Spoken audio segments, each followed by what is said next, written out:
আমরা বলি কি মায়ের চেয়ে মাসির দরদ। ওরা বলে বাংলাদেশে জঙ্গিবাদের উত্থান হয়েছে। আমি বলি কি নিজের চরকায় তেল দাও। আমাদেরকে জঙ্গি বলার আগে আয়নায় বারবার নিজেদের চেহারা তোমরা দেখো। কারণ এই গুজরাটের কসাই আরএসএস এর গুন্ডা, গুজরাটের কসাই নরেন্দ্র মোদী তার কর্তৃত্ববাদী, তার উগ্রবাদী লোকদেরকে দিয়ে তারা হায়দ্রাবাদে, সিকিমে, গুজরাটে, তারপরে কাশ্মীরে যে বর্বরতা চালিয়েছে তাতে তারা পৃথিবীর কুখ্যাত জঙ্গির পরিচয় দিয়েছে। আমাদেরকে সন্ত্রাসী বলার আগে আয়নায় নিজের চেহারা বারবার দেখো। আমরা এই বাংলাদেশে কোন অমুসলিমদের উপাসনালয় দখল কোনোদিন করি নাই, করব না। ইসলাম আমাদেরকে এই শিক্ষা দেয়, এই শিক্ষা দেয় না। কিন্তু আমাদেরকে জঙ্গি বলো, সন্ত্রাসী বলো, আয়নায় কি নিজেদের চেহারা দেখেছো? তোমরা তো সেই অসভ্য, সেই জঙ্গি, সেই উগ্রবাদী। তোমরা আমাদের শত শত বছরের ঐতিহ্য, আমাদের বাবরি মসজিদ দখল করে রাম মন্দির বানিয়ে পৃথিবীর 200 কোটি মুসলমানদের কলিজায় আগুন ধরিয়ে দিয়েছো। বাংলাদেশে কি আমরা কোনো মন্দির দখল করেছি? না, কোনোদিন করব। আমাদের দিন কি আমাদেরকে এটা শেখায়? বরং আল্লাহ আমাদেরকে শিখিয়েছেন অমুসলিমদের সাথে ভালো আচরণ করো, তাদের উপরে ন্যায় বিচার করো, জুলুম করো না। এমনকি কোরআনে আল্লাহ বলেছেন অমুসলিমদের উপাস্যকে গালি দিও না। তুমি যদি তাদের দেবতাকে, উপাস্যকে গালি দাও, তারাও তো তোমার আল্লাহকে গালি দিতে পারে। সুবহানাল্লাহ, এত শান্তির কথা কোরআনে আছে। আল্লাহ আরো বলেছেন, নবী মুহাম্মদুর রাসূলুল্লাহ সাল্লাল্লাহু আলাইহি ওয়াসাল্লাম বলেছেন, কখনো কোনো অমুসলিমদের উপাসনালয়ে হামলা চালায়ও না। আমরা তো সেই শিক্ষায়, সেই দীক্ষায় দীক্ষিত মুসলমান। এজন্য তো আমার পূর্বপুরুষরা 750 বছর ভারতকে শাসন করেছেন। এই ভারতীয় উপমহাদেশে কোনোদিনও তারা অন্য ধর্মের, অন্য মতের মানুষদের উপর জুলুম নির্যাতন চালায়। আজকে 1947 থেকে এই 2025 কত বছর হয়? এই 72, 73, 74 বছর ধরে তারা ভারতবর্ষ শাসন করে। তারা কর্তৃত্ববাদের ফলে, কর্তৃত্ববাদ কায়েম করে সেই দেশে সংখ্যালঘু যারা মুসলমান তাদের উপর জুলুম নির্যাতনের স্ক্রিপ্ট রুলার চালিয়েছে। আমার দেশে তারা তাদের একচ্ছত্র আধিপত্যবাদ কায়েম করেছিল। এখন যখন ছাত্র জনতা ঐক্যবদ্ধ হয়ে বাংলাদেশকে তাদের আধিপত্য থেকে মুক্ত করেছে, তাদের আধিপত্যবাদ থেকে মুক্ত করার পরে তাদের মাথা এখন খারাপ হয়ে গিয়েছে। তাদের মিডিয়ায় মিথ্যাচার ছড়াতে ছড়াতে এখন একেবারে হুমকি। কি হুমকি দেওয়া হয়? বলে বাংলাদেশে কিছু অঞ্চল তারা দখল করে নেবে। আপনারা ঘুমাই গেছেন না? আছেন? আমি যে কথাগুলো বলতেছি বানায়া বলতেছি না সত্য বলতেছি? এই যে রিপাবলিক বাংলা একটা চ্যানেল আছে, ওখানে এক প্রেজেন্টার আছে, তার নাম ময়ূর রঞ্জন। ব্যাং যেমন লাফায় ও তেমন লাফায়। বাংলাদেশের মানচিত্র ডিসপ্লেতে এনে বলবে, এই যে চট্টগ্রাম, রংপুর, সিলেট আমরা দখল করে ফেলবো। ময়ূর রঞ্জন, চট্টগ্রাম, সিলেট আর রংপুর তোর বাপ দাদার না? বাংলাদেশের মানচিত্রের উপরে যারা চক্ষু দিবে সেই কালো চক্ষু আমরা উঠতে ফেলবো। এই দেশের দিকে যারা কালো হাত বাড়াবে, এই দেশের 20 কোটি জনগণ সেই কালো হাতকে টুকরা টুকরা করে দিবে। সিলেট নিয়ে কথা বলেছে। আমার বাড়ি তো সিলেটে, আপনারা জানেন, জানেন না? সিলেটিদেরকে যারা চিনেন তো ভালো কথা, না চিনলে নতুন করে চিনে দিয়ে যাই। আমরা হযরত শাহজালাল রহমতুল্লাহ আলাইহির রুহানি সন্তান। তিনি 360 জন আউলিয়া নিয়ে সুরমা নদীর উপর দিয়ে সিলেটে ঢুকেছেন। আল্লাহর ওলি সিলেটে ঢোকার সময় সুরমা নদীর নৌকা টুকা কিছুই নাই, যায় নামাজ বিছায়া। আল্লাহর ওলির কারামত দেখেন, যায় নামাজ বিছায়া সুরমা নদী পাড়ে দিয়ে সিলেটে ঢুকেছেন। আল্লাহু আকবার। তারপরে গৌর গোবিন্দকে সিলেট থেকে উদ্ধার করে দিয়েছেন। গৌর গোবিন্দর উত্তরসূরিরা যদি সিলেটের দিকে হাত বাড়ায়, শাহজালালের উত্তরসূরিরা সেই কালো হাত ভেঙে চুরে টুকরা টুকরা করে দিবে, সাতক্ষীরার মানুষকে সহযোগিতা করবে। তা আমাদের সিলেটে মানুষ আঞ্চলিক ভাষায় বড় মজা করেও বলছে, শান্তিপ্রিয় মানুষ বলতেছে, আও বাইয়া হামাও, হামালে বাদে বুঝবাই বাদাম দিব। বুঝছেন আপনারা? আও মানে আসো, ইয়া হাবাও মানে এসে ঢুকো, বাদে দইটা বাদাম দেবো। বাদাম মানে বুঝছেন তো আপনারা? হ্যাঁ, মাই হবে। আমি সতর্ক করছি, আপনাদেরকেও বলে যাচ্ছি, আমরা মুসলমান, আমরা যুদ্ধ প্রিয় নই, আমরা শান্তি প্রিয়। জোরে বলেন আমরা কি? আমরা শান্তি প্রিয় বলেই তো 5ই আগস্ট থেকে জানুয়ারির আজকে 7 তারিখ পর্যন্ত এত উস্কানি দেওয়া হয়। আমরা উস্কানিতে পা না দিয়ে আমরা সবাই শান্তিপ্রিয় আছি। এখন আসি না? আমরা শান্তিপ্রিয় আছি, এটাকে আমাদের দুর্বলতা ভাববেন না। মুসলমানদের স্বভাব হলো আমরা ডিফেন্সিভ, আমরা আক্রমণাত্মক নই, আমরা কাউকে আগে আক্রমণ করি না। তবে আমাদের স্বভাব হলো আমাদেরকে কেউ আঘাত করলে, আমরা আক্রান্ত হলে কাউকে ছেড়ে দেই না। তারা আমাদেরকে হুমকি দেয়, আমাদের ভূমি তারা দখল করে। এত সহজ। তারা হিসাব করে, সেদিন দেখলাম এক ভারতীয় চ্যানেলে হিসাব করে, এদের মিলিটারি কম, যুদ্ধ বিমান কম, যুদ্ধ জাহাজ কম, সাবমেরিন কম, জনসংখ্যা কম, ব্যাককলের দল। আমাদের যদি কিচ্ছুও না থাকে, আমাদের ইমান আছে, তোদের ইমান নাই। এই ইমানি অস্ত্রের সামনে আমাদেরকে মোকাবেলা করার মতো কোন শক্তি পৃথিবীতে এখনো হয় না। মুসলমান তো কোনোদিন সংখ্যা দিয়ে বিজয়ী হয় নাই, আমরা যুগে যুগে বিজয়ী হয়েছি ইমানের কোয়ালিটি দিয়ে। বদরে আমাদের সংখ্যা কম ছিল, কাফিরের সংখ্যা বেশি ছিল, আমাদেরকে সাহায্য করেছেন কে? ওরা হিসাব নিকাশ কিছুই বুঝে না, কিছুই বুঝে না। সূরা আনফাল, কোন সূরা? জোরে বলেন। আয়াত নাম্বার 65। আয়াত নাম্বার কত? আল্লাহ এই আয়াতে বলছেন, ইন্নাকুম মিনকুম 20 সাবিরুনা ইয়াগলিবু মিআতাইন। শুনতেছেন আপনারা? ওই ব্যাককলরা যারা নিউজ রুমে বসে হিসাব করে, ওদেরকে হিসাবটা দিয়ে আর কি, ওরা যদি আমার এই হিসাব শুনে আর কি ইন্টারনেটে, তো ভালো। দেখ ব্যাককলার দল, হিসাব আমাদের কোরআনে আল্লাহ দিয়েছেন। হিসাবটা কে দিয়েছেন? সূরার নাম সূরা আনফাল। ওদের কাছেও কোরআন শরীফ আছে, ওরা যেন মিলায় নেয়। সূরার নাম সূরা আনফাল, এটা 8 নম্বর সূরা। কয় নম্বর সূরা? আয়াত নাম্বার কত? এখানে আল্লাহ কি বলছেন? ইন্নাকুম মিনকুম 20 সাবিরুনা ইয়াগলিবু মিআতাইন। যদি ইমানের উপরে দৃঢ় থাকা ইমানদারের সংখ্যা হয় 20 জন, এই 20 জন 200 জনকে পরাজিত করে দেবে। সুবহানাল্লাহ, কইতে ইচ্ছা করে না? হিসাবটা মনে রাখবেন, আয়াত এখনো শেষ হয় নাই। ওয়া ইন্নাকুম মিনকুম মিআতুন ইয়াগলিবু আলফান মিনাল্লাযিনা কাফারু। ইমানের উপরে টিকে থাকা মুমিনের সংখ্যা যদি হয় 1000 কাফেরকে তারা পরাজিত করে দেবে। হিসাব মনে রাখছেন কিনা দেখি? 20 জনে, জুড়ে বলেন, 100তে ভাগ করেন তো, 1000 ভাগ 100 কত হয়? 10। জোহরেও ডুবেছিলে নিয়ে শতকাল, হেলায় গেলায় গেল আসরের কাল, মাগরিব পড়লে না নামাজির সাজ, ফজরের ক্ষণ গেল পড়নি নামাজ, জোহরেও ডুবেছিলে নিয়ে শতকাল। এভাবেই তো যায়। আপনার ফজর যায় কেমনি? ঘুম হোক, সেটা শীতকাল, গ্রীষ্মকাল, বর্ষাকাল, ফজরের টাইমে ঘুমায়। মুয়াজ্জিন সাহেব বলেন, আসসালাতু খায়রুম মিনান নাওম, ঘুম থেকে নামাজ উত্তম। আর শয়তান এসে আপনার কানের কাছে বলে, আলাইকা লাইলুন তাবিল, রাত অনেক লম্বা, ফারকুম, আরাম করে ঘুমা। এটা হাদিস।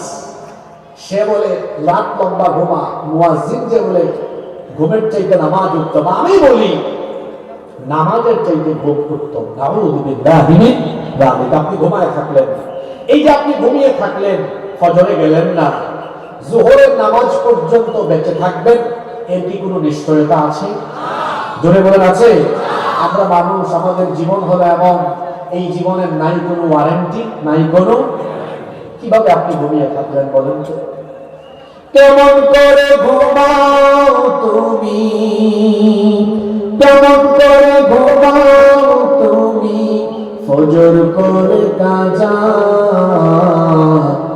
এমন তো হতে পারে জোহরে জানাজা হতে পারে কি পারে না? চোখের পলকে আপনি লাশ হয়ে যেতে পারেন। হুজুর কি বললেন একটু আগে? হুজুর এখনো জীবিত, হুজুরের ছাত্র আজকে মারা গেছে, দেখেছেন? চোখের পলকে আপনি লাশ হয়ে যেতে পারেন। চোখের পলকে তুমি হতে পারো লাশ, চিরতরে বন্ধ হবে তোমার নিঃশ্বাস। চোখের পলকে তুমি হতে পারো লাশ, চিরতরে বন্ধ হবে তোমার নিঃশ্বাস। হবে নাম তোমার নাম মসজিদের মাইকে, হবে নাম তোমার নাম মসজিদের মাইকে। বাড়িওয়ালা নাই রে বাড়ি নাই রে দুনিয়াতে, বাড়িওয়ালা নাই রে বাড়ি নাই রে দুনিয়াতে। বাড়িওয়ালা নাই রে বাড়ি নাই রে দুনিয়াতে, বাড়িওয়ালা নাই রে বাড়ি নাই রে দুনিয়াতে। আপনাদের এলাকা কবরস্থানে গিয়ে দেখেন, কবরস্থানে শুয়ে থাকা বাড়িদের বাড়ির জায়গা আছে, তারা নাই। এই যে ফজরের সময় ঘুমায় থাকেন, জোহরের সময় কাজে কর্মে ব্যস্ত থেকে অবহেলায় জোহর কাজা করেন, আসরের টাইমে খেলাধুলায় থাকেন, মাগরিবের টাইমে বাজারে আড্ডা দেন, এশার নামাজের সময় তামাশায় ডুবে থাকেন। এভাবে যে 5 ওয়াক্ত নামাজ আপনার যায়, এভাবে নামাজ ছাড়তে ছাড়তে বেনামাজি হতে হতে হতে হতে হতে হতে একদিন তো আপনার জীবন ঘড়ির কাঁটা থেমে যাবে। একদিন তো আপনাকে মারা যেতে হবে, আপনি মরবেন, এর ব্যাপারে কোনো সন্দেহ নাই।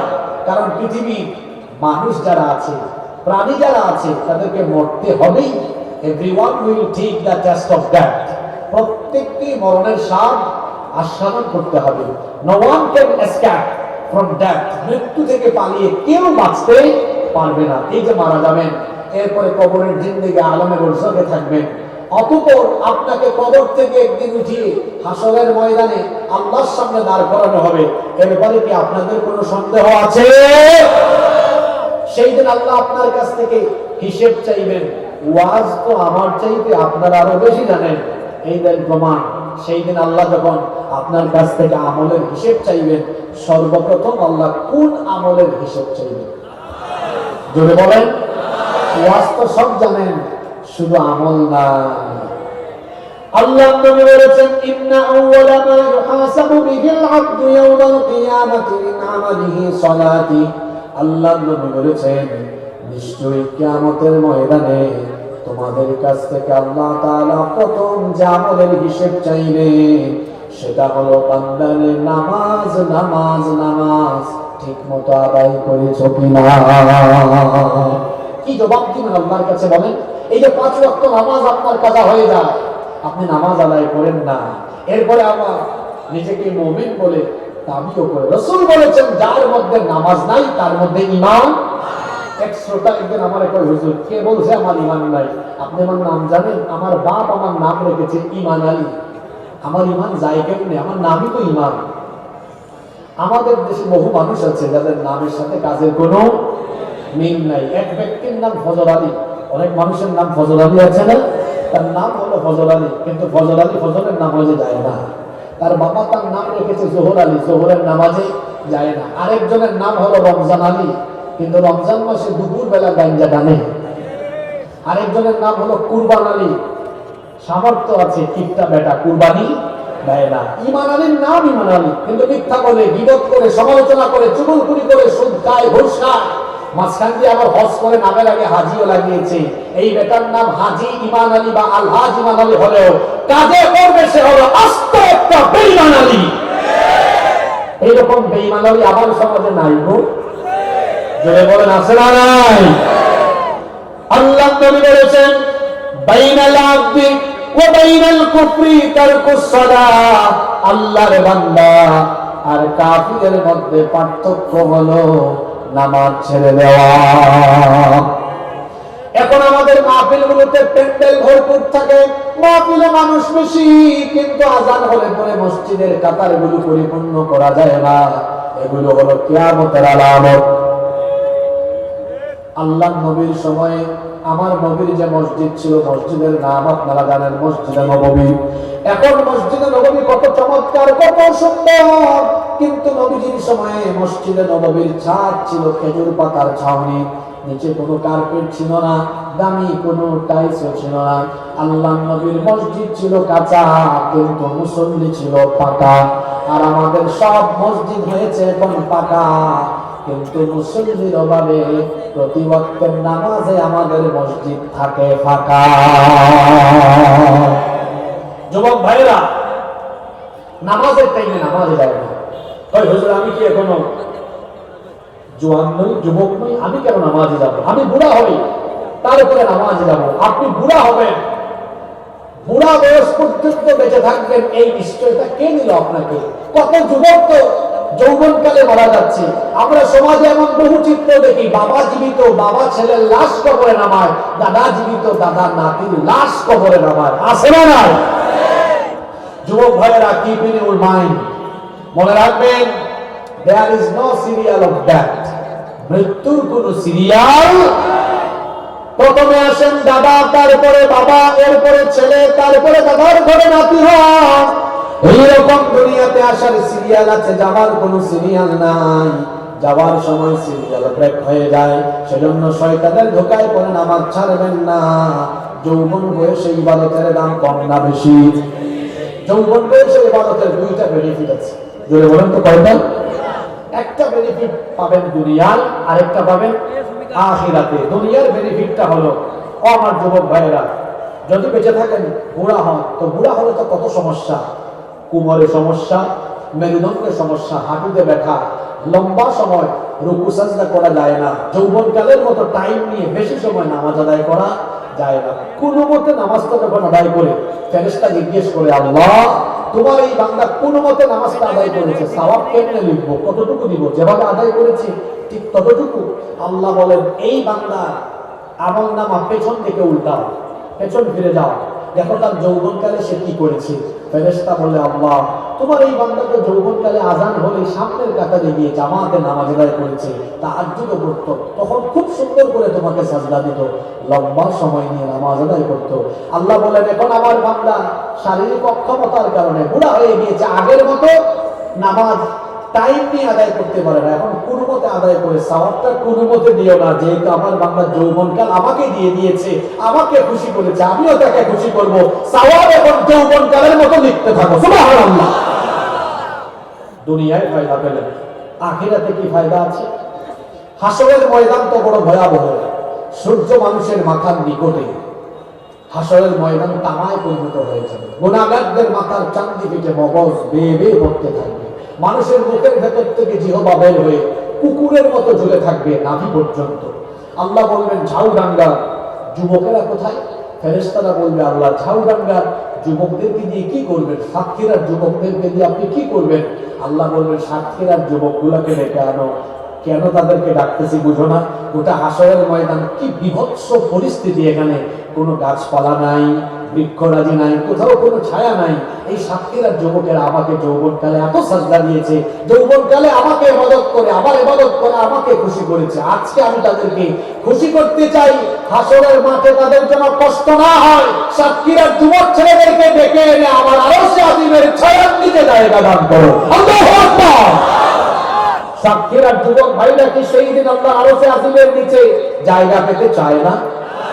আরো জোরে বলেন, চান কি চান না? কারা কারা চায় না হাত তুলেন। আপনি আবার কোন দিক থেকে কি বুঝেছিলেন বললেন? দুই একজন আবেগের চোটে হাত তুলে ফেলছে, অসুবিধা নাই, আবার নামাই ফেলছে। আমরা সবাই আরশে আজিমের নিচে জায়গা পেতে চাই কি চাই না? আরো জোরে বলেন, চাই কি চাই না? তাহলে যৌবন জীবন আল্লাহর দেহে মিলিয়ে দিতে কারা কারা রাজি আছেন? আল্লাহকে দেখান। মাশাআল্লাহ, মাশাআল্লাহ, আল্লাহ সবাইকে কবুল করে। হাত তুলুন আমার, বলেন আমিন। আমার যুবক ভাইয়েরা, নামাজ ছাড়বেন না, নামাজ ছাড়বেন না। এখানে আমার দিকে তাকান, এখানে যদি 5 জন ব্যক্তি পা থেকে এই এতটুকু এতটুকু বুক পর্যন্ত অংশ থাকে, অপূর্ণাঙ্গ অংশ, অপূর্ণাঙ্গ দেহ। তাদের মাথা নাই, কারো মাথা নাই। বলেন তো আপনারা এই 5 জন ব্যক্তির মাথা ছাড়া এই পা থেকে বুক পর্যন্ত এই অপূর্ণাঙ্গ দেহ দেখে সাথে সাথে কি তাদের পরিচয় পাওয়া যাবে? তাহলে বোঝা গেল 3.5 হাত বডির মধ্যে সবচেয়ে গুরুত্বপূর্ণ অংশ হলো এই মাথা। এটা থাকলে পরিচয় পাওয়া যায়। ইসলামের ইবাদতের মগজ হলো মাথা, হলো নামাজ। আসসালাতু হিয়া রাসুল ইবাদাহ। ইসলামের ইবাদতের মগজ বা মাথা হলো নামাজ। যেমনি ভাবে পা থেকে বুক পর্যন্ত এই অপূর্ণাঙ্গ অংশ থাকলেও ওই ব্যক্তির পরিচয় পাওয়া যায় না, ঠিক তেমনি ইসলামের ইবাদতের মগজ নামাজ বাদ দিয়ে অন্যান্য সবকিছু করে ওয়াজ মাহফিলের আয়োজক হয়ে, বক্তা হয়ে, তক্তা হয়ে, শ্রোতা হয়ে, আয়োজক হয়ে নামাজ বাদ দিলে নিজেকে প্রকৃত মুসলমান হিসাবে পরিচয় দেওয়া যায় না। সবার আগে কি? জোরে বলেন। নামাজে গেলে আল্লাহকে সাজদা দেওয়া হয়। সাজদার টাইমে, নামাজের টাইমে আল্লাহকে সাজদা না দিলে খুশি হয় কে? জোরে বলেন, খুশি হয় কে? আমরা কি শয়তানকে খুশি করব? নামাজের টাইমে নামাজে গেলে খুশি হন কে? আমরা খুশি করব কাকে? জোরে বলতে হবে কাকে? আল্লাহকে খুশি করতে হলে আযান হলে কোথায় যেতে হবে? এতদিন যা করার করে ফেলছি, ভুল করছি আমরা। আজকেই মাহফিলে কি আমরা তওবা করে আমরা কি এই সিদ্ধান্ত নিতে পারি না যে যতদিন বেঁচে থাকবো, এতদিন ভুল করে ফেলছি আমরা। আমরা জানতাম না নামাজে না গেলে ইবলিস হাসে। আমরা জানতাম না। আজকে আল্লাহর নবীর হাদিস জেনেছি, নামাজে গেলে শয়তান কাঁদে, না গেলে শয়তান হাসে। আমরা এতদিন ভুল করেছি, কিন্তু আজকে তওবা করে আমরা কি আজকে এই নতুন সিদ্ধান্ত নিতে পারি না? নামাজের টাইমে নামাজ আদায় করে ইবলিসকে কাঁদাইয়া সাক্ষীরা থেকে ইবলিসকে তাড়িয়ে দিব। পারবো? এই ওয়াদা করতে পারবো? কারা কারা রাজি আছেন? আল্লাহর হাতটা দেখান। মাশাআল্লাহ, মাশাআল্লাহ। আল্লাহ সবাই হাত কবুল করে। তাহলে 1 নাম্বার শয়তানি কাজ, যেটা করলে শয়তান খুশি হয়, সেটা কি? আল্লাহকে সাজদা না দিলে, নামাজে না গেলে। আমরা কি শয়তানকে খুশি করব? তাকে খুশি করব। সাল্লাত কায়েম করো, সাল্লাত কায়েম করো, হবে সম্মানী তুমি, হবে জান্নাতি তুমি, দেবে কাল হাসরে শীতল ছায়া আরশে আযীম, রব্বিয়াল আলা রব্বিয়াল আযীম, রব্বিয়াল আলা রব্বিয়াল আযীম। সুবহানাল্লাহ। আপনাদের মনোযোগ থাকবে তো? হ্যাঁ, আওয়াজ তো বড় কম হলো, মনোযোগ থাকবে তো? আমি জানি মা বোনরা আপনাদের চেয়ে ডবল আছে, তাদের উদ্দেশ্য কথা আছে ইনশাআল্লাহ। গেল 1, মনোযোগ আছে। 2 নাম্বার পয়েন্টটা বেশিরভাগ করা থাকবে যুবকদের উদ্দেশ্যে। যুবকেরা আছে না ঘুমাই গেছে? 2, সময় নষ্ট করা। এটা আরেকটা ইবলিসি কাজ, শয়তানি কাজ।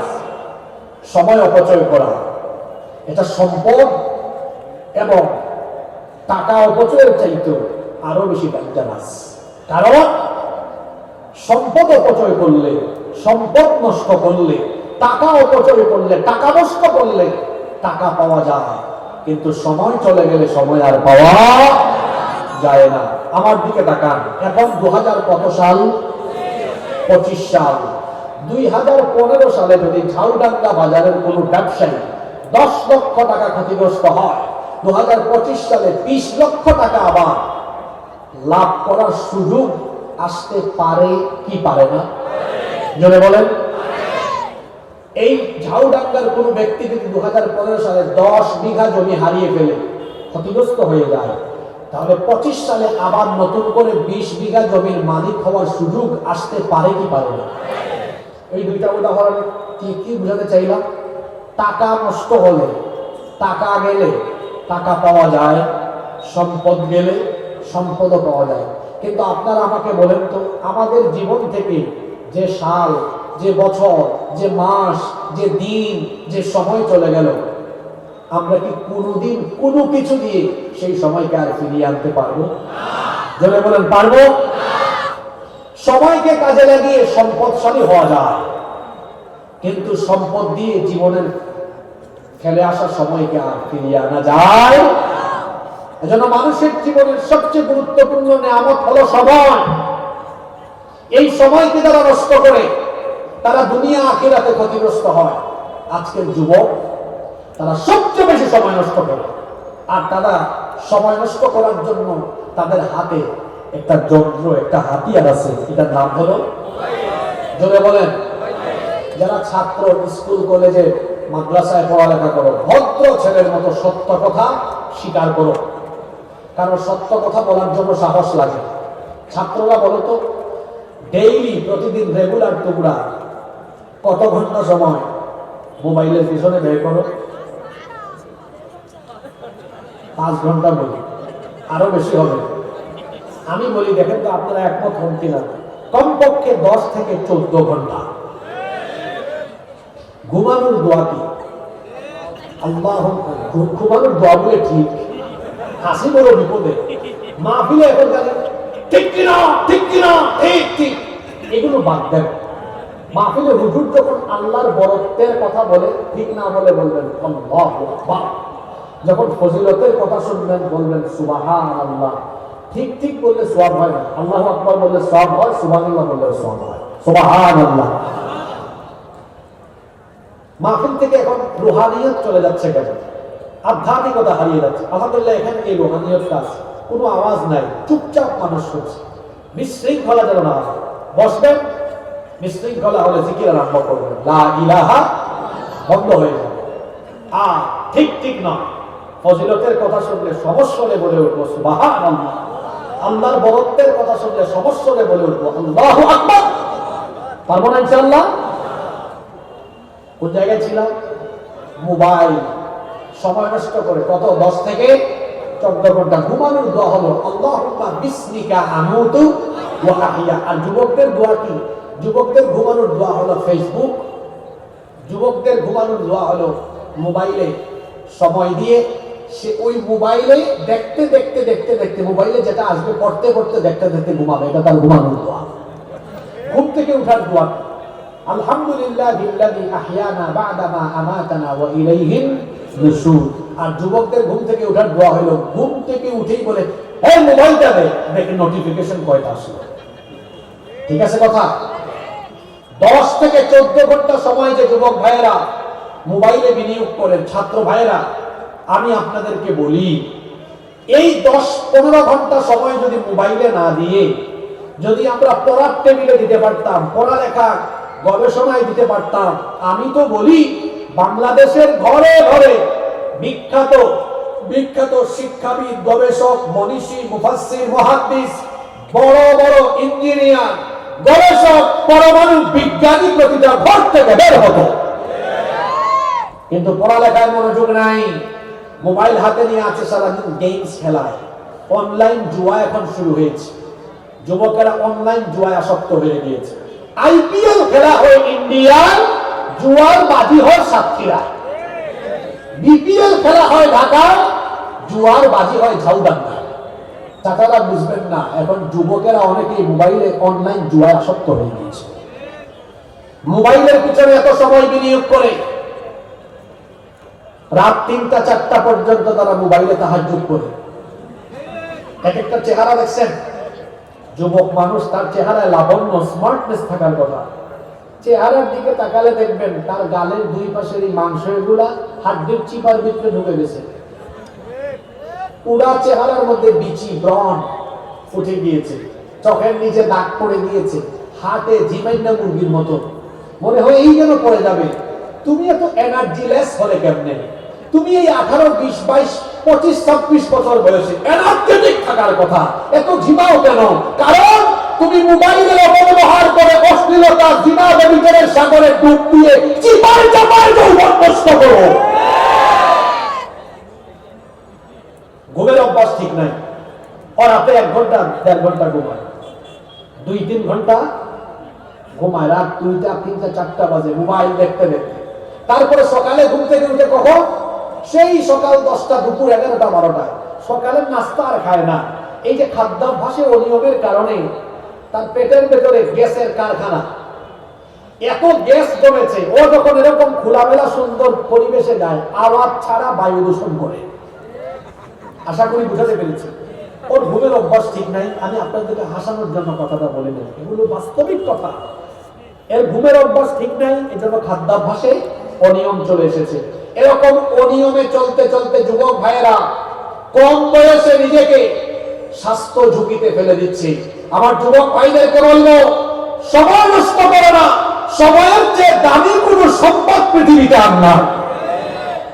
কিভাবে আমাদের সময় যাচ্ছে, খেলায় খেলায়, রং ঢং, মোবাইলের তামাশায় সময় নষ্ট, আমাদের সময় নষ্ট হচ্ছে। কিয়ামতের দিন জাহান্নামীরা সর্বপ্রথম সময় নিয়ে আফসোস করবে। জোরে বলেন তো, কি নিয়ে আফসোস করবে? সময় নিয়ে আফসোস করবেন। আফসোস করে তারা বলবেন, ইয়াকুলু ইয়া লাইতানি কদ্দামতু লিহায়াতি, হায় দুর্ভাগ্য, আফসোস আমার, দুনিয়ার জীবনটাকে যদি আমি কাজে লাগিয়ে কিছু নেক আমল আগেই পাঠিয়ে আসতাম, তাহলে আজ আমাকে এমন দুর্বিপাকে পড়া লাগতো না। কেন আমি সময়কে কাজে লাগালাম না? সময়টাকে যদি কাজে লাগাতাম, আজকে আমার এই পরিণতি হতো না। যুবক ভাইয়েরা সহ মা বাবা, এখানে যারা এসেছেন, ভাইয়েরা বোনেরা, সবাইকে আমি বলছি, সময়কে কখনো অপচয় করবেন না, সময় নষ্ট করবেন না। মানুষের দুনিয়ার জীবনটা হলো, এই দুনিয়াটা হলো পরীক্ষার হলের মতো। দেখেন, আমি আমাদের জীবনকে পরীক্ষার হলের সাথে কেন তুলনা করলাম? পরীক্ষার হলে আলিম, ফাজিল, কামিল, এসএসসি, ইন্টারমিডিয়েট পরীক্ষার্থী পরীক্ষার হলে যখন ঢুকে, তার জন্য 3 ঘন্টা সময় বরাদ্দ থাকে। আমরাও যারা দুনিয়া নামক পরীক্ষার হলে এসেছি, আমাদের জন্য নির্দিষ্ট সময় বরাদ্দ আছে।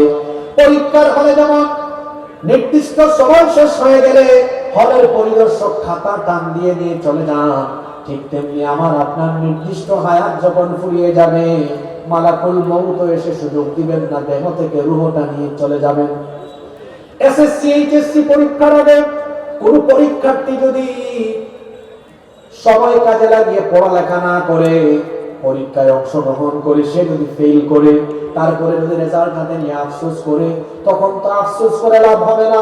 ঠিক তেমনি ভাবে দুনিয়ায় হায়াত থাকার সময়, সময় থাকার সময় আমরা যদি সময়কে কাজে না লাগাই, এই সময়গুলো তো দেওয়া হয়েছে আল্লাহর ইবাদতের জন্য, সময়গুলো যদি কাজে না লাগাই, তাহলে আমরা মরার পরে আফসোস করে তখন কোনো লাভ হবে না।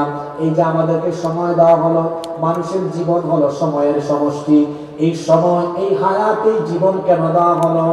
আল্লাহ তাআলা বলছেন, আল্লাযী খালাকাল মাউতা ওয়াল হায়াতা লিয়াবলুয়াকুম আইয়ুকুম আহসানু আমালা ওয়া হুয়াল আজিজুল গফুর।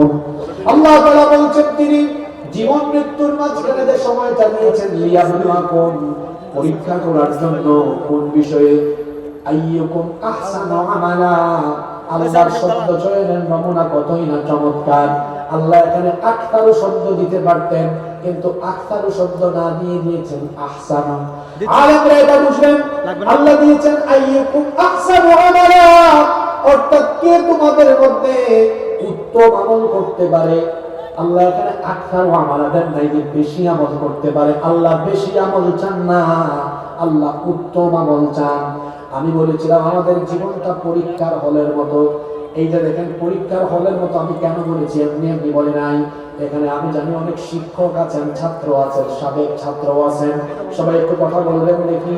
পরীক্ষার হলে কেউ যদি বেশি লিখে, বেশি লেখায় তো বেশি নাম্বার পাওয়া যায় না, বরং যারা সুন্দর করে গুছিয়ে প্রশ্ন অনুযায়ী উত্তর কম কথায় লিখতে পারে, তারাই তো বেশি নাম্বার পায়। ঠিক আছে না? আমি যখন ইউনিভার্সিটিতে পড়ি, 3rd সেমিস্টারে, আমাদের এক স্যার, তিনি এখন কানাডায় আছে, তো স্যারের বাসায় গেলাম সন্ধ্যার পরে। এক পরীক্ষার্থী ফাইনাল পরীক্ষায় 51 পৃষ্ঠা লিখেছে।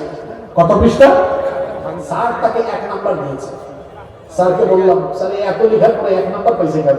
স্যার বলে, প্রশ্ন একটা লিখছে আর একটা বেশি লিখেছে।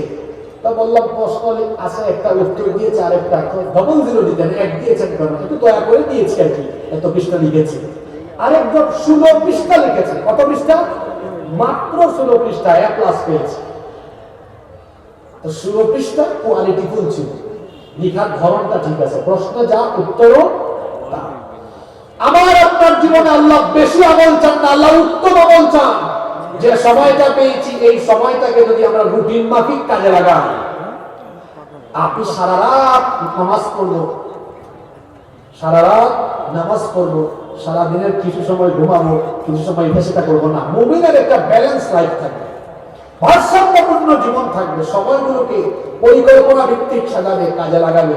যদি কাজে লাগাতে পারে, এই পরিকল্পনা ভিত্তিক সময়কে যদি অল্প অল্প করেও কাজে লাগায়, আল্লাহ এই সুন্দর সুন্দর আমলগুলোকে কবুল করে জান্নাত দিয়ে দিবেন। সুবহানাল্লাহ। এই জন্য সময় নষ্ট করবেন না। 5 ওয়াক্ত নামাজে তো বেশি সময় না, সব মিলিয়ে 1 ঘন্টা। এরপরে কাজের জন্য সময়গুলো বরাদ্দ করেন। অনেকে আছে সকালবেলা ঘুমায় থাকে, সকালে ঘুমাবেন না। আল্লাহ নবী বলেছেন, আল্লাহুম্মা বারিক লি উম্মতি ফি বুকুরিহা, হে আল্লাহ আমার উম্মতের সকালবেলা যারা কাজ আরম্ভ করে তাদের কাজের মধ্যে বরকত দাও, বলেন সুবহানাল্লাহ। এজন্য সময় নষ্ট করবেন না। সময় গেলে সময় আর কখনো কোনোদিন ফিরে আসে না। আজকে আমরা সময় নষ্ট করছি, সময়গুলো যেন নষ্ট না হয়, কারণ সময় চলে গেলে সেই সময় আর কোনোদিন ফিরে আসে না। সময় গেলে সময় ফিরে। এই জন্য তো কবি মতিউর রহমান মল্লিক যথার্থই লিখেছেন, যাই যাই যাই যাই দিন চলে যায়, কোরআন পড়লাম না, কত নোবেল নাটক পড়লাম, হাদিস ধরলাম না। যাই যাই যাই যাই দিন চলে যায়, কোরআন পড়লাম না, কত নোবেল নাটক পড়লাম, হাদিস ধরলাম না। সত্যিকারের খাঁটি মুমিন মুসলিম হলাম না যে, কেউ কি জানে সেই ঘড়িটা লাগবে কয়দিন কাজে। ঠিক ঠিক ঠিক ঠিক যে ঘড়িটা বাজে, ঠিক ঠিক বাজে, কেউ কি জানে সেই ঘড়িটা লাগবে কয়দিন কাজে। হায় হায় হায় হায় আসল ঘড়ি অর্থ বুঝলাম না, সময় থাকতে সময়ের মূল অর্থ খুঁজলাম না। হায় হায় হায় হায় আসল ঘড়ি অর্থ বুঝলাম না, সময় থাকতে সময়ের মূল অর্থ খুঁজলাম না। খাইলাম দাইলাম ঘুরলাম শুধু এই দুনিয়ার মাঝে, কেউ কি জানে সেই ঘড়িটা লাগবে কয়দিন কাজে। কেউ কি জানে সেই ঘড়িটা লাগবে কয়দিন কাজে। ঠিক ঠিক ঠিক ঠিক যে ঘড়িটা বাজে, ঠিক ঠিক বাজে, কেউ কি জানে সেই ঘড়িটা লাগবে কয়দিন কাজে। জীবন ঘড়ি থেমে যাবে একদিন, সময় চলে যাচ্ছে, ফুরিয়ে যাচ্ছে। এখানে যখন সালাম দিয়েছিলাম সময়টা চলে গেল, আমি আর কোনোদিন পাবো না। এখন যে কথাটা বললাম এই সময়টাও চলে গেল, আর কোনোদিনই সময় ফিরে আসবে। সময় অপচয় করবেন না। ইন্নাল মুবাদদিরিনা কানু ইখওয়ানাশ শায়াতিন, নিশ্চয়ই অপচয়কারী শয়তানের ভাই। অপচয়কারী কার ভাই? সময় নষ্ট করব না। যুবক ভাইরা কথা দেন, মোবাইলের, আমি মোবাইল ব্যবহার করতে নিষেধ করছি, মোবাইলের অপব্যবহার করতে নিষেধ করছি। একদিন মোবাইল চার্জ দিলে যেন 3 দিন যায়। এখান থেকে কাম ব্যাক করো। পৃথিবীর সফল সফল ব্যক্তিরা সময় কাজে লাগান। আমি যুবকদেরকে বলবো, বাংলাদেশের শীর্ষস্থানীয় শীর্ষ পর্যায়ে 10 জন সফল ব্যবসায়ীর সাথে গিয়ে সাক্ষাৎ করো। শুধু ব্যবসায়ী নয়, অন্যান্য সেক্টরে যারা সফল, সাক্ষাৎ করো। গিয়ে দেখো বেশিরভাগের হাতে স্মার্টফোন নাই, বাটন ফোন। স্মার্টফোন থাকলে ওদের কোনো ফেসবুক আইডি নাই, ওরা এত চালানোর সময় পায় না। মাঝে মাঝে আমাদের সাথে অনেক শিল্পপতির দেখা হয়, পরিচয় করায় দেয়, উনি হচ্ছেন হাসিবুর রহমান, উনি অমুক হুজুর তমুক হুজুর। তো আমরা রাস্তাঘাটে বের হলে মানুষ আমাদেরকে চিনে, চিনবেই তো, কত মোবাইল নিয়ে পড়ে থাকে। তো অনেক ব্যবসায়ীদের সাথে পরিচয় করায় দিলে বলে, আচ্ছা তাই, আমি তো হুজুরকে আগে কোনোদিন দেখিনি, তা শুনলে কেমন লাগে বলুন। চিনে না, ও চিনবে কেমন? আমার তো ফেসবুক আইডি নাই, মোবাইল চালানোর সময় নাই, ইউটিউবে ঢোকার সময় নাই। উনি 24 ঘন্টার মধ্যে কয়েক ঘন্টা ঘুমায়, বাকি সময় শুধু ব্যবসা নিয়ে চিন্তা আর চিন্তা, চিন্তা আর চিন্তা। কি বুঝাতে চাইলাম? পৃথিবীর সফল মানুষরা মোবাইলের পিছনে সময় নষ্ট করার সময়টাও তাদের। আমি আমার যুবক ভাইদেরকে বলবো, মোবাইলের পিছনে পড়ে না থেকে এই সময়টাকে সেভ করো। পৃথিবীর বিখ্যাত ব্যক্তিতে তুমি পরিণত হবে ইনশাআল্লাহ। সময় অপচয় করবেন না। নাম্বার 3, কষ্ট হচ্ছে আপনাদের? আমি কি চালাবো না মোনাজাত দিয়ে দিব? আমরা সবাই আর কিছু সময় বসতে পারবো তো ইনশাআল্লাহ। নাম্বার 3, মা বোনরা অনেকক্ষণ ধরে বসে আছেন, বুঝলে আমাদের জন্য স্পেশাল কিছু বলে না, আছে আপনাদের জন্য কথা। 3 নাম্বার, বেপরদায় নিমজ্জিত থাকা, এটা হলো শয়তানি কাজ। যদি বলেন তো বেপরদায় নিমজ্জিত থাকা এটা কি কাজ? শয়তান কি চায়? শয়তান চায় উলঙ্গপনা, বেহায়াপনা, বেপরদার সয়লাভ ঘটিয়ে দিতে। এটা শয়তান কখন আরম্ভ করেছিল? মানব ইতিহাসের প্রথম থেকেই শয়তান তার এই ভীষণ বাস্তবায়ন শুরু করেছে। রব্বুল আলামিন যখন আমাদের বাবা, আমাদের মা আদম এবং হাওয়া আলাইহিমুস সালাম দুজনকে জান্নাত দিলেন, জান্নাতে রেখে দিলেন, বললেন জান্নাতে সানন্দে বসবাস করো, কিন্তু ওই গাছটার কাছে যাও না। যদি ওই গাছের কাছে যাও তাহলে তোমরা সীমা লঙ্ঘনকারী জালেমের অন্তর্ভুক্ত হয়ে যাবে। ইবলিস জান্নাত থেকে বের হয়ে প্রতিজ্ঞা করেছিল মানুষকে আমি ধোঁকা দিয়ে দিয়ে জাহান্নামে বানাবো। ইবলিস তার প্রতিজ্ঞা পূরণে তখন থেকে কাজ শুরু করেছিল। সে ধোঁকা দিয়ে দিয়ে আমাদের বাপ আর আমাদের মা দুইজনকে নিষিদ্ধ গাছের কাছে নিয়ে গিয়েছিল। সে বলেছিল তোমরা কি জানো নাকি কেন আল্লাহ তোমাদেরকে এই নিষিদ্ধ গাছের ফল ভোগ করে নিষেধ করেছেন? কারণ এই নিষিদ্ধ গাছের ফল যদি তোমরা ভক্ষণ করো তাহলে তোমরা জান্নাতে চিরস্থায়ী হয়ে যাবে, এজন্য আল্লাহ নিষেধ করেছেন। ধোঁকা দিয়ে দিয়ে তাদের দুইজনকে ফিতনায় ফেলে সে যখন তাদেরকে নিষিদ্ধ গাছের ফল আস্বাদন করালো তখন তাদের উভয়ের শরীর থেকে কাপড় খুলে পড়ে গেল। উভয়ে উভয়ের লজ্জাস্থান থেকে ফেললেন। রব্বুল আলামিন কোরআনে কারীমের 7 নম্বর সূরা সূরাতুল আরাফের 27 নম্বর আয়াত থেকে আল্লাহ বলছেন ইয়া বানি আদম লা ইয়াফতিনান্নাকুমুশ শাইতানু কামা আখরাজা আবাওয়াইকুম মিনাল জান্নাহ ইয়ানজি'ু আনহুমা লিবাসাহুমা লিয়ুরিয়াহুমা সাওআতিহিমা। খেয়াল করে শুনেন, আল্লাহ বলছেন হে আদম সন্তান, শয়তান যেন তোমাদেরকে ফিতনায় না ফেলে, যেভাবে শয়তান তোমাদের বাপ আর মা আদম এবং হাওয়াকে ফিতনায় ফেলেছিল। ফিতনায় ফেলে ওই নিষিদ্ধ গাছের কাছে যখন নিয়ে গেল, উভয়ে যখন নিষিদ্ধ গাছের ফল ভক্ষণ করলেন তাদের শরীর থেকে কাপড় খুলে গেল। উভয়ের লজ্জাস্থান প্রকাশিত হয়ে গেল। উভয়ের লজ্জাস্থান থেকে ফেললেন। তখন তারা উভয়ে জান্নাতের গাছের পাতা দিয়ে লজ্জাস্থান ঢাকতে লাগলেন। কোরআনের আয়াত যদি আপনি বুঝতে পারেন, উপলব্ধি করতে পারেন, তাহলে সবাই একটু জবাব দেন তো, ইবলিসের কাজ, শয়তানের কাজ মানুষের শরীরে কাপড় রাখা না মানুষের শরীর থেকে কাপড় খুলে উলঙ্গ করে দেওয়া? কথা বলেন। শয়তানের কাজ হলো মানুষের শরীর থেকে কাপড় খুলে মানুষকে উলঙ্গ করে দেওয়া। আজ আমার সমাজে নারীদের কাপড় চোপড় শর্টকাট করে নারীদেরকে ব্যাপারটা আসক্ত করতে, ব্যাপারটা করে দেওয়ার মিশনে নেমেছে যারা, এরা হলো এই জমিনে শয়তানের খলিফা। খবরদার আমার মা বোনরা যারা মহিলা প্যান্ডেলে আছে, ঘর থেকে বেপরদা হয়ে বের হবেন না। কারণ পর্দার বিধান হলো ফরজ। পর্দার বিধান যিনি দিয়েছেন তিনি কি? আল্লাহ তাআলা কোরআনে কারীমে বলছেন ওয়ালা তাবাররাজনা তাবাররুজাল জাহিলিয়াতিল উলা। জাহিলি যুগের নারীদের মতো ঘর থেকে বের হয়ে না। প্রশ্ন হতে পারে জাহিলি যুগের নারীরা কিভাবে ঘর থেকে বের হতো? উত্তর হলো তারা তাদের বুকের মধ্যে কোন ধরনের ওড়না ব্যবহার করতো না, হালকা পাতলা কাপড় পরে বের হয়ে যেত। আল্লাহ নিষেধ করেছেন এভাবে তোমরা চলাফেরা করো না, ঘর থেকে বের হয় না। বরং আল্লাহ বলছেন যখন ঘর থেকে বের হও, পরপুরুষের সামনে যখন যাও, মাথার উপর থেকে এমন একটা ওড়না ফেলে দাও যাতে করে তোমাদের মুখমণ্ডল সহ বক্ষদেশ পর্যন্ত আবৃত হয়ে যায়। এজন্য আমার বোনদেরকে বলবো বুরকা পরে, হিজাব নিকাব পরিধান করে তারপরে ঘর থেকে বের হবেন। আমরা যখন বুরখার কথা বলি, পর্দার কথা বলি, বাংলাদেশে এক শ্রেণীর সুশীল আছে যারা নিজেদেরকে নারীবাদী বলে পরিচয় দেয়, তারা তখন বলে এই দেখো হুজুরদের কাজ, মোল্লাদের কাজ, দেখো পর্দার নাম করে তারা নারীদেরকে ঘরের ভেতর আটকায় রেখেছে। এই জন্য আমি প্রায় জায়গায় একটা কিচ্ছা বলি, আজকে বলবো।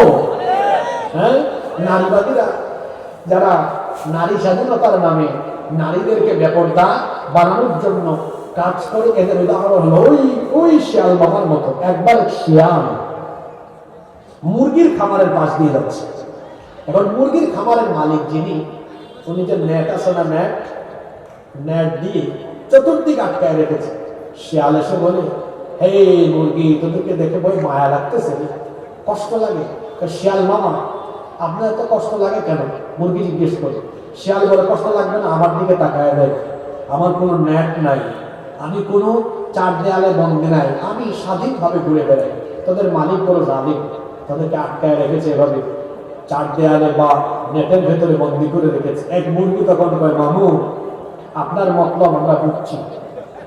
কি বুঝছো? আপনার মতো আমরা যদি স্বাধীন হতাম, আমাদের মালিক যদি আমাদেরকে এইভাবে আটকায় না রেখে আমাদেরকে তোমার মতো স্বাধীন করে ছেড়ে দিত, আপনার মতলব ভালো করেই জানেন, আপনি তখন আমাদেরকে ধরতেন আর মজা করে খাইতেন। শিয়াল যেমন মুরগির স্বাধীনতা চায়, ঠিক তেমনি নারীবাদীরা নারী স্বাধীনতার নামে নারীদেরকে বেপরদা করে রাস্তায় নামিয়ে নারীদের ইজ্জত লুণ্ঠনের ব্যবস্থা করতে চায়।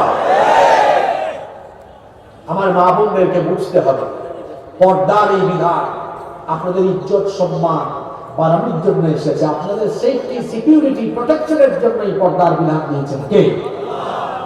একজন নারী বেপরদা হওয়ার পেছনে পুরুষেরও দায়বোধ কম নয়।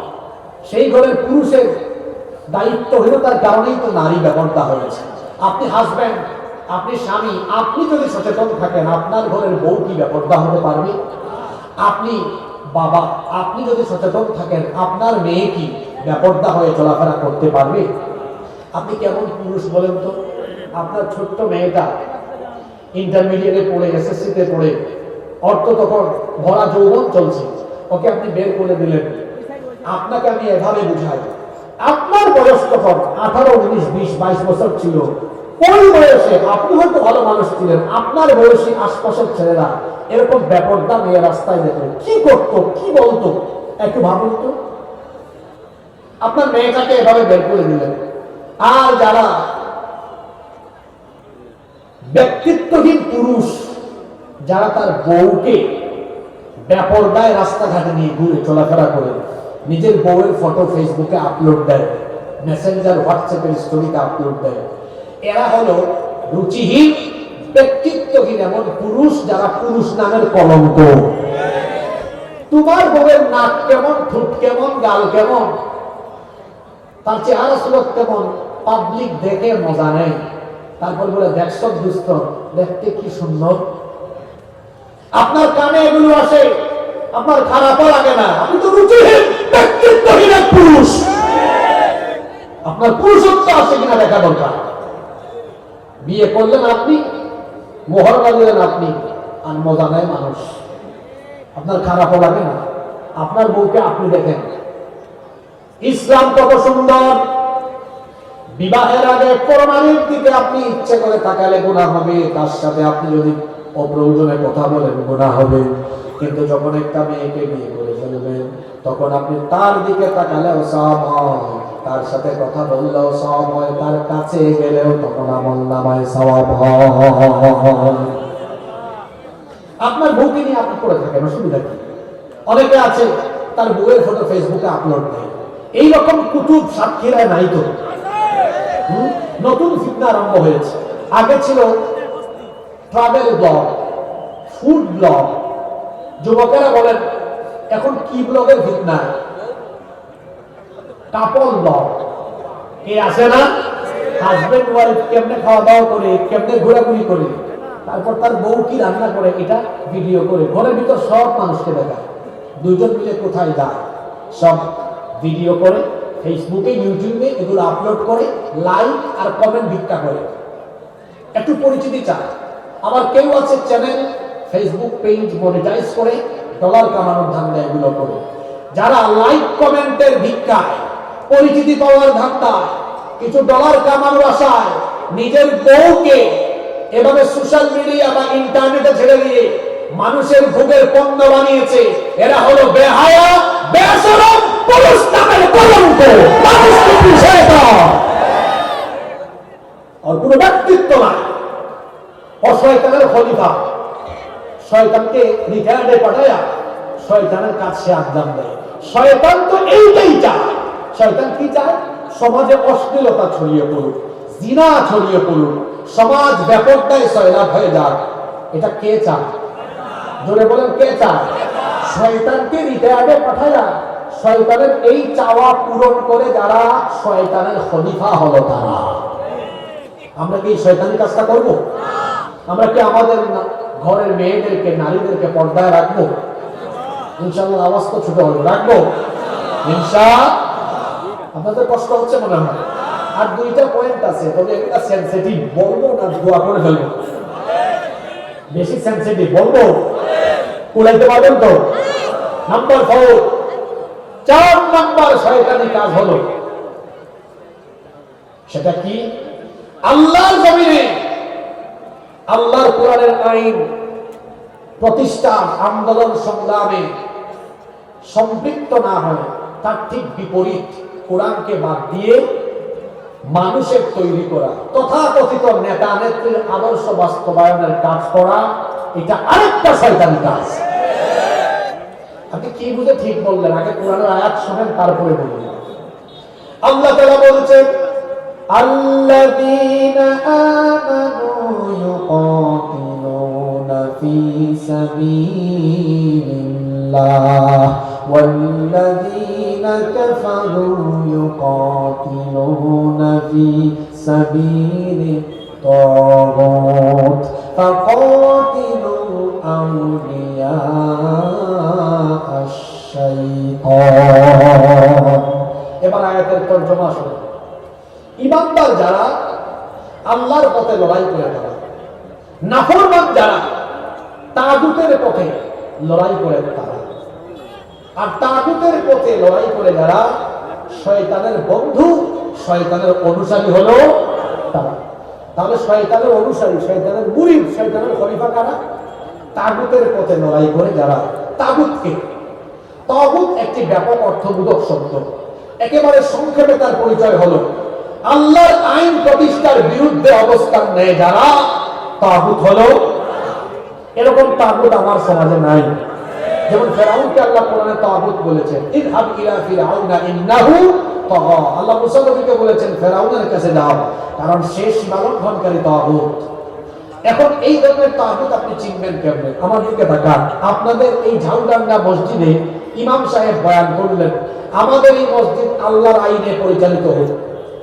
সবাই চান কিনা? সভাপতি, সেক্রেটারি, কেশিয়ার, মুসল্লি সবাই হাত তুলে বললেন, হুজুর আমরা চাই, একমত আমরা।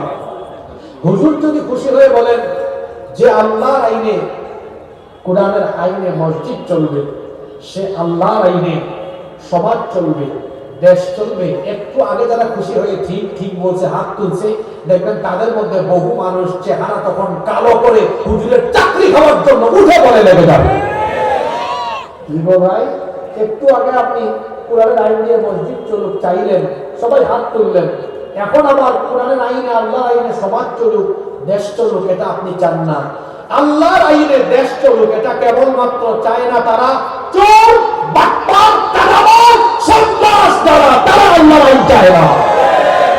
কারণ আল্লাহর আইন প্রতিষ্ঠা হলে অত চাঁদাবাজি করতে পারবে না, অত টেন্ডারবাজি করতে পারবে না, অসন্ত্রাসী কার্যক্রম চালাতে পারবে না। আর যুবকদেরকে বলছি, এদের পিছনে গিয়ে তোমার যৌবন নষ্ট করো না। অনেকে আছে তাদের ক্ষমতার জন্য আপনার মতো যুবককে টার্গেট করে, যুবকদের দল নিয়ে ঘোরাফেরা করে, চলাফেরা করে, তার নিজের গতি ঠিক রাখার জন্য যুবকদেরকে ক্ষমতার ঢাল বা হাতিয়ার বানিয়ে যুবকদেরকে চামচার মতো ব্যবহার করে। আমি আমার যুবক ভাইদেরকে বলছি, এই যৌবন কারো চামচামির জন্য দেওয়া হয় নাই, এই যৌবন দেওয়া হয়েছে আল্লাহর জমিনে আল্লাহর কোরআনের নাজ কায়েম করার জন্য। এই জন্য কোন নেতা খেতার পিছনে গিয়ে চামচামি করে। এই দেশে এই নতুন পরিবর্তিত পরিস্থিতি এই সুন্দর বাংলাদেশ উপহার দিয়েছে। শহীদ আবু সাইদ, শহীদ বীর মুগ্ধের মতো হাজার হাজার লক্ষ লক্ষ যুবকদের তিতিক্ষাই বাংলাদেশ আমরা পেয়েছি।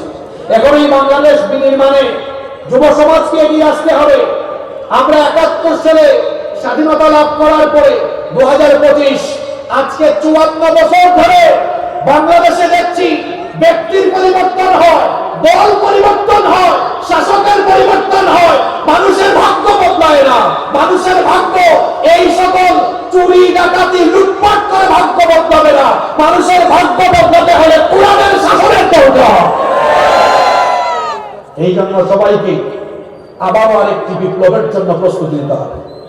সেই বিপ্লব হবে কোরআনের বিপ্লব ইনশাআল্লাহ। আগামীকাল সকালে সূর্য উঠবে, এটা যেমন সত্য, এই বাংলাদেশে খুব শীঘ্রই কোরআনের বিজয়, কোরআনের নাচ কায়েম হবে, সেটাও সত্য ইনশাআল্লাহ।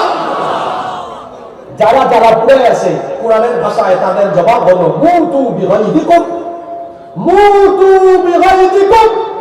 তোমাদের যারা পড়ে নিয়ে তোমরা মরে যাও, আমাদের কিছু করা। দেখেন না আমার দিকে তাকান, এখন জরুরি কিছু কথা বলবো, মনোযোগ আছে?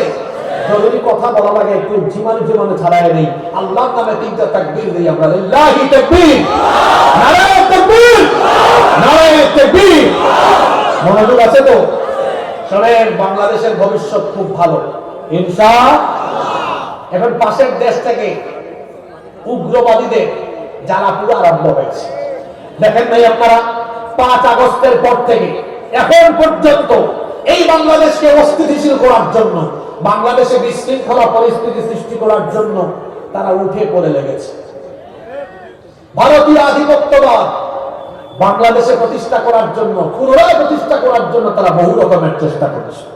আমরা সতর্ক করছি, এই দেশে আর কোনদিন ভারতীয় আধিপত্যবাদ কায়েম করতে দেওয়া হবে না, হবে না, হবে না।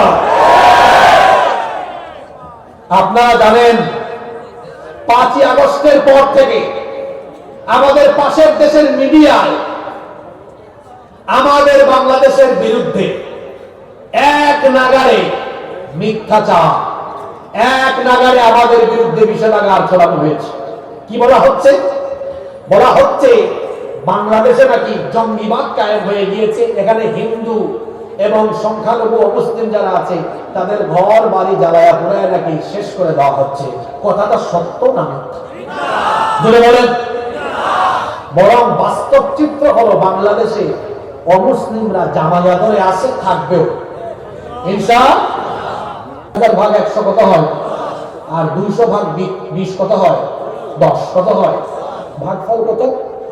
তার মানে যুদ্ধের সময় একজন মুমিন সংখ্যায় একজন হলেও কোয়ালিটিতে 10 গুণ শক্তি তাকে 10 জন কাফিরকে হারায় দেয়। সুবহানাল্লাহ। এই সময় এই শক্তিটা দান করেন কে? আপনারা দেখেন নাই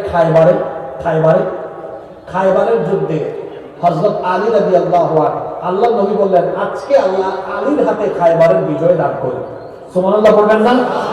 হযরত আলী রাদিয়াল্লাহু আনহু সেই দিন এক হাতে তলোয়ার, আরেক হাতে খায়বারের একটা লোহার কপাট, বিরাট এক কপাট বুঝেন তো, দরজা আর কি, দরজা, এক হাতে দরজাটা আলগায়া একদম কাফিরদেরকে সাইজের উপর সাইজ করেছে।